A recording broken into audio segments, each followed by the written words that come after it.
আজকে একটা অসাধারণ স্বাদের ডালের রেসিপি নিয়ে আপনাদের কাছে চলে এসেছি। আপনারা দেখছেন সিস্টার চ্যানেল রেসিপি। আমার আজকের রেসিপি অরহরের ডাল। দেখে নেওয়া যাক আমার আজকের এই ভিডিওটি। আমি এখানে 250 গ্রাম অরহরের ডাল নিয়েছি। ডালটাকে আমি আগে সবার প্রথমে ভালোভাবে ধুয়ে নিচ্ছি। 4-5 বার জল পাল্টে পাল্টে ডালটা দেখুন আমি ভালোভাবে ধুয়ে নিয়েছি। গ্যাসের ওভেনটা অন করে এর মধ্যে একটা প্রেসার কুকার বসিয়ে দিয়েছি। এবার প্রেসার কুকারের মধ্যে আমি এটাকে ঢেলে দিচ্ছি। ডালটাকে দিয়ে এবার এর মধ্যে দিয়ে দিচ্ছি 1 চামচ লবণ, 1/2 চামচ হলুদ গুঁড়ো, একটু তেল দিয়ে প্রেসার কুকারের ঢাকনাটা বন্ধ করে দিয়ে 2টো সিটি মারবো। বেশি সিটি কিন্তু আমি একদমই মারবো না। 2খানা সিটি মারার পরে আমি গ্যাসের ওভেনটা বন্ধ করে দিলাম। গ্যাসের ওভেনটা অন করে কড়াইতে একটু তেল দিয়ে একটু সাদা জিরা আর এলাচ, দারচিনি, লবঙ্গ ফোড়নে দিয়ে এবার দিয়ে দিলাম রসুন কুচি, আদা কুচি। এগুলোকে একটু ফ্রাই করে নিচ্ছি। এবার রসুনটা আর আদাটা আমার যখন ফ্রাই হয়ে গেছে তখন দিয়ে দিলাম কুচিয়ে রাখা লঙ্কা আর কুচিয়ে রাখা পেঁয়াজ।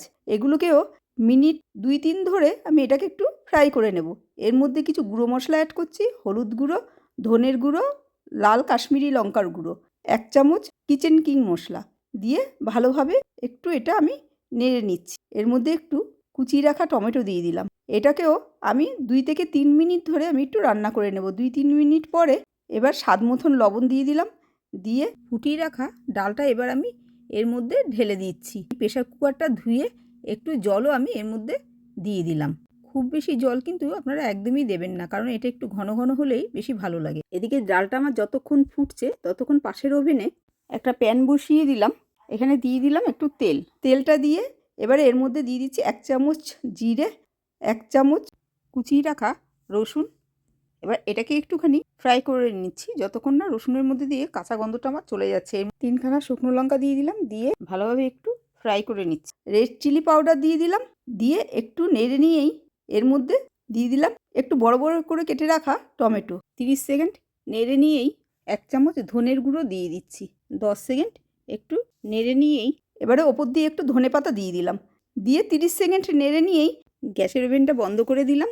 আমার চ্যানেলে যদি নতুন বন্ধু হয়ে থাকেন চ্যানেলটা অবশ্যই সাবস্ক্রাইব করার জন্য অনুরোধ রইল। বেল আইকনটা ক্লিক করে দেবেন, যখনই আমি নতুন কোনো ভিডিও পাঠাবো সবার আগে আপনাদের কাছে পৌঁছে যাবে। একটা লাইক দিতে কিন্তু ভুলবেন না। ডালটা আমার ফুটে গেছে, ডালটা আমি একটা বাটিতে ঢেলে নিলাম। ঢেলে নিয়ে এবার এই ছকটা ডালের উপরে দিয়ে দিলাম। অসাধারণ স্বাদের এই ডালের রেসিপি আপনাদের কাছে নিশ্চয়ই খুব ভালো লেগেছে। যদি ভালো লাগে তাহলে লাইক, শেয়ার, কমেন্ট আর সাবস্ক্রাইব করার জন্য অনুরোধ রইল। আপনারা সবাই ভালো থাকবেন, সুস্থ থাকবেন। ধন্যবাদ।